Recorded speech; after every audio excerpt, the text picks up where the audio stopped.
Hello မင်္ဂလာပါကျွန်တော်ကတော့ W Entertainment Channel မှာကျွန်တော်ပဲဖြစ်ပါတယ်ဒီနေ့မှာတော့ရန်ကိုပေါ်ပြလာဖြစ်နေတဲ့တချင်းတစ်ပုဒ်ကိုပရိသတ်တို့နဲ့သူတို့နားဆင်ကြအောင်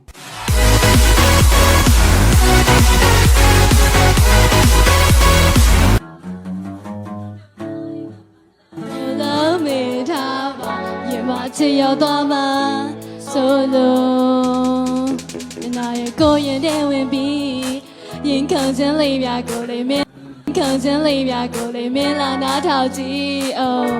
ခံစားချက်များဟာလှုပ်ရှားထင်ရခတ်တဲ့စိတ်များသိချင်မိတာယုံပါချစ်သူ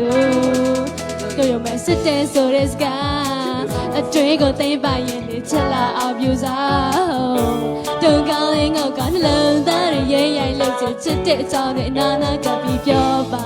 ဆက်ပြောချင်မြူ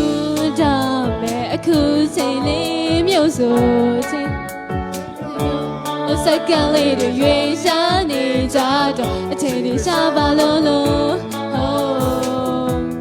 ရင်ပေါင်းများကိုသိလို့ဒီကားလေးများလည်းသိလို့လောကကြီးရဲ့အကြောင်းကိုဒီကမ္ဘာမြေရဲ့အကြောင်းကိုဒီအချိန်အကုန်လုံးမေ့ထားပါရင်မအချိန်ရောက်တော့မှဆိုလို့ကဲပရိသတ်တို့ကျင်ကြရလားဒီနေ့တော့ဒီလိုပါပဲเนาะ next video ဒီမှာကျွန်တော်တို့ပြန်ဆောင်ကြအောင်เนาะတတ်တာ